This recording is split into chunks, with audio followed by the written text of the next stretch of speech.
Ah, the runt of the family, who used to be the big bully on the block. BlackBerry, yep. If you've got BlackBerry in the network infrastructure, you need to take a look at these devices. Now, this is also going to depend on which OS version you're running. If you didn't watch the mobile device course, again, see, I'm just plugging it back and forth because you really need to go back. I don't have time here to give you detailed information. But with BlackBerry 10, they changed things up quite a bit.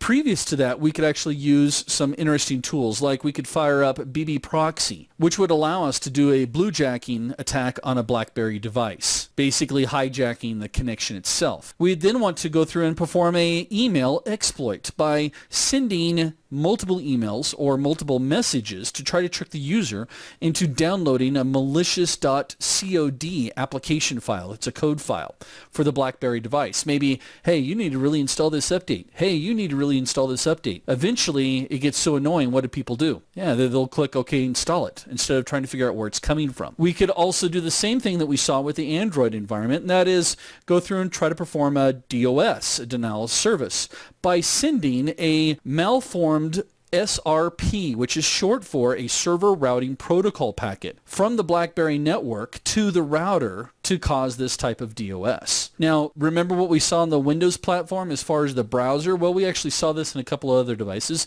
We have the same issue here, is that we're going to check for vulnerabilities in the BlackBerry browser by sending, again, malicious links and trying to trick users into opening up those links that would then jeopardize or take advantage of that browser. And of course, we can use tools like, I think Elcomsoft has a tool that's called it's like the phone password breaker, that you could actually recover password protected files and backups from a BlackBerry device. Now, flashback back to the mobile course. We talked about that BlackBerry changed things up with BlackBerry OS 10, and in it they actually created a capability, or they sandboxed out so that you could run Android devices. Now, because of that, everyone's thinking, well, it's going to be secure because it's sandboxed. Well, guess what? That doesn't stop me from sideloading. In fact, we see a lot of users sideload applications all the time, in which case, as I like to say, wash, rinse, repeat. Do the same steps that we would do in Android on these devices. Now, there's also rumor, as of the recording of this particular course,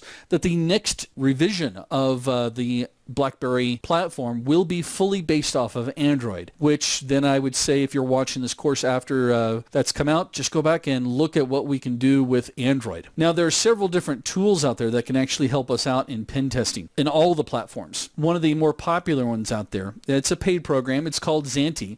It basically has a full pen testing suite built into it, and they charge you per device, but it does a really good job of testing all your mobile platforms. There's a open source one out there as well that's called Dsploit, and this particular one will look at Android devices in particular, and it does things like Wi-Fi cracking, port scanning, logging cracker, man-in-the-middle attacks, password sniffing, or I can replace video or images that are being viewed. It also has a vulnerability finder on it as well. There's also another one that's out there. It's called Hackcode.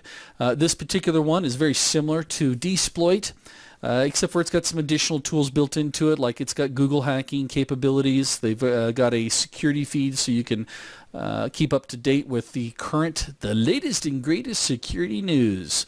Hopefully it doesn't start with the name of your company got hacked. And of course, after you use those tools, I'm going to trick you again. Yep, we got to go through and do our documentation. Again, dealing with documentation is probably one of the most overwhelming aspects because you're going to have so much of it. But trust me, when we get to the last module, I'll show you how to kind of compartmentalize this down and extrapolate out the more important information. But again, document both what you find and what you don't find.